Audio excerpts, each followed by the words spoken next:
یا رسول اللہ صلی اللہ علیہ وآلہ وسلم، یہ آپ کی سالی محترمہ ہے، آپ ان کی طرف توجہ کریں،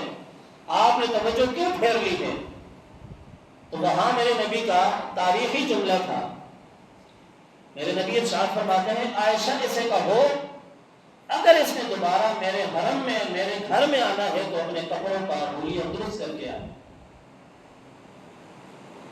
صحابیہ ہو کر نبی کی ازواج مطہرات کی بہن ہو کر سونے نبی کی پاک بارگاہ میں آ رہی ہیں، اور اس وقت اللہ رب العزت کے نبی نے پسند نہیں فرمایا. تو سوچے آج کی بہن بیٹی اگر باریک کپڑا پہن کر وہ مصلی پر بھی چڑھ جاتی ہے تو میرا نبی اور سونا رب اس کو پسند نہیں کرے گا. بالکل اسی طرح اگر کوئی بہن باریک دوپٹہ پہن کر نماز پڑھتی ہے، نماز میں شامل ہو جاتی ہے، اور وہ دوپٹہ اتنا باریک ہے کہ بالوں کی سیاہی نظر آتی ہے، تو اس عورت کی نماز شروع ہی نہیں ہوگی. کیونکہ شریعت محمدیہ نے مرد اور عورت کا سطر ہمیں سمجھایا کہ یہاں سے یہاں تک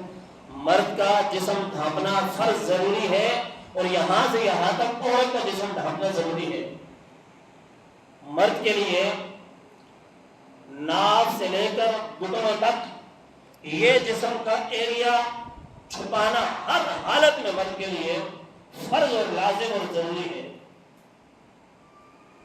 اور عورت کے لیے ہاتھ، پاؤں اور چہرے کے علاوہ ہاتھ، پاؤں اور اس چہرے کے علاوہ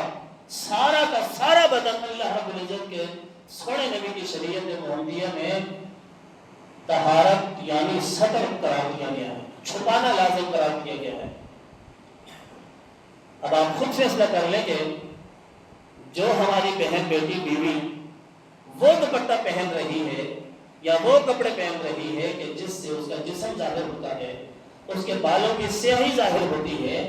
یا پھر وہ بال لٹکتے ہوئے دوپٹے کے نیچے سے نظر آ رہے ہیں، ایسی صورت میں بھی اس بہن کی نماز نہیں ہوگی. بہرحال دستک دینا مقصود ہے. کل کو مجھ سمیت ہم میں سے کوئی شخص بھی اللہ کی بارگاہ میں یہ عذر نہیں رکھ سکے گا کہ اللہ اسحقی معلوم نسی اسا بول کوئی تیرا علم اور تیرے نبی نے علم بچانے والا کوئی نہیں آیا تھی. یہ عذر ہم بیان نہیں کر سکیں گے. یہ فیشن کے نام پر قوم کو تباہ کر دیا گیا ہے، بیٹیوں کی عزتوں کو تار تار کر دیا گیا ہے، بچوں کو جو مرد کی جو اصل زیب و زینت تھی، جو اس کی خوبصورتی تھی کپڑوں میں، داڑھی میں، فیشن کے نام پر اگلوں کو آلو بنا کر رکھ دیا، اور یہ کہتے ہوئے کہ فیشن ہے آج کل کا. نوجوان پینٹیں پہنتے ہیں اور اس پینٹوں کی حالت یہ ہے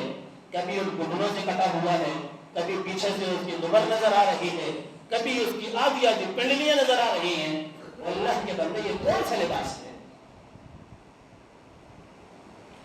جو مرد کسی عورت کی مشابہت کرتا ہے، کتنے مردوں کو ہم نے موبائلوں پر یا دائیں بائیں دیکھا بال بڑے کر لیتے ہیں، ہاتھوں میں انگوٹھیاں چھلے پہن لیتے ہیں، کانوں میں بالیاں اور گلوں میں ہار پہن لیتے ہیں، اور وہ یہ کہتے پھرتے ہیں فیشن ہے آج کل میں بدمعاش فلانا یہ وہ. اللہ کے بندے تجھے معلوم نہیں کہ تیرے رب کی تجھ پر کتنی لعنت برس رہی ہے. بالوں کو بڑا کرنا یہ کوئی سنت نہیں ہے. ہاں اگر آپ نے کوئی سنت نبھانی ہی ہے تو پھر سنت کے مطابق زلفیں رکھیں، یا پھر سنت کے مطابق داڑھی رکھیں، جس کے بارے میں میرے رب کا حکم بھی ہے. اصل سنتوں کو چھوڑ کر ہم ان یہودیوں کی تابعداری کر رہے ہیں کہ جنہوں نے خود بھی جہنم میں سڑنا ہے، اور ہم نے ان کو دیکھ کر ان کے نقش قدم پر چل کر اپنے آپ کو بھی جہنم میں پھینک رہے ہیں. تو فیشن کے نام پر نہ اپنی بچیوں کو، نہ اپنی بیویوں کو، نہ اپنی بیٹیوں کو، نہ اپنی ماں کو تباہ کریں.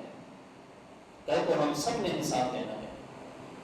وہ حدیث مبارکہ میں میرے نبی نے ارشاد فرمایا کہ 3 ایسے مرد ہوں گے کہ جن کے بارے میں کل بروز قیامت بہن، بیٹی اور ماں کھڑی ہو جائے گی کہ اللہ رب العزت ہم تو سیدھا راستہ اختیار کرنا چاہتی تھیں، ہم تو تعلیم حاصل کرنا چاہتی تھیں، ہمیں میرے شوہر نے سیدھا راستہ نہیں دکھایا۔